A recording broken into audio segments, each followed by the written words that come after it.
Hey everyone, today we're going to make homemade peanut butter. It's super easy to make and it tastes really good. To start, we're going to need some roasted peanuts. We could buy raw peanuts and roast them ourselves, but this is just easier and there's really not much of a price difference between the two.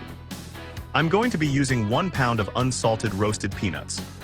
We're also going to need some salt. About a small teaspoon should be enough, like this one I'm using here. Optionally, we can also add something to sweeten it, such as sugar or a sweetener. In my case, I'm going to use honey.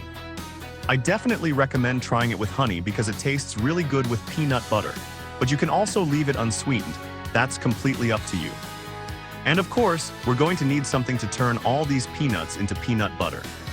I'm going to be using a food processor. You could also use a blender, but it would probably take a little longer since you'd have to process the peanuts in smaller batches. Here's a little trick. To help the peanuts release their natural oils, we can warm them up a little and process them while they're still warm. They don't need to be hot, just warm is enough. So let's warm them up a little. We're going to keep the heat on low because we don't want to roast them again or burn them. We just want to warm them up. And while we're doing that, keep stirring them constantly. And that's it. After a little while, I don't know if you can really see it on camera, but we know they're ready because the peanuts are nice and warm. You can also see that they're looking a little shinier, almost like they're slightly wet. That's because they're starting to release some of their natural oils. Before we start processing them though, there's something we need to keep in mind: what kind of food processor we're using. If the container is made of glass, we can add the peanuts while they're warm without much of a problem. But if the container is plastic, it's better to let the peanuts cool down a little more first, just to make sure the heat doesn't damage the container. It's worth mentioning because this actually happened to me before.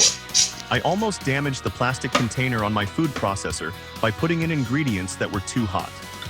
So yeah, I'm telling you from experience, haha. And now we're ready to add the peanuts to the food processor. If your machine isn't very powerful, or you simply want to be extra careful with it, it's better to add the peanuts little by little instead of filling the whole thing at once. And now let's start processing. At first, the peanuts will turn into something that looks almost like sand. We can add a little more and keep processing. This part can take a while, so be patient. And remember to keep an eye on your machine. If we leave a small food processor running for too long when it's not designed for continuous use, we could end up damaging it. It's always a good idea to check the manufacturer's instructions to see how long the machine can run and how long it should rest between uses. After a while, you can see that the texture is starting to change.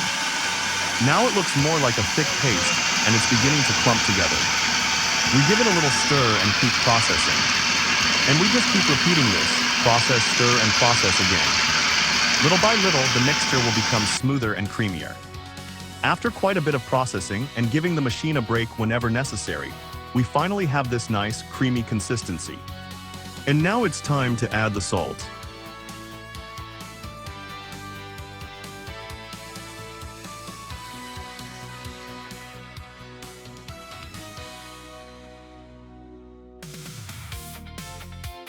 And that's it.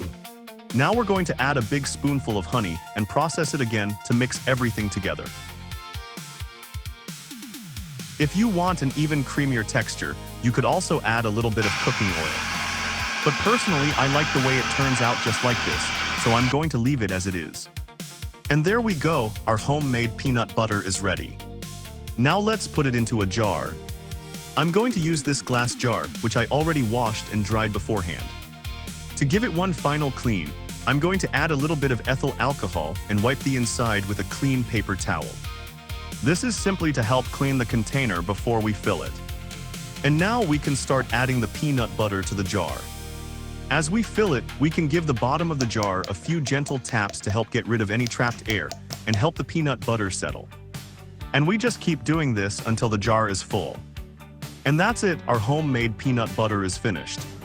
For storage, I recommend keeping it in the refrigerator, especially since this is a homemade preparation and we're not using any preservatives. It's also important to use a clean, dry jar and avoid putting dirty or wet utensils into the peanut butter, so it stays in good condition for as long as possible. And this is how mine turned out.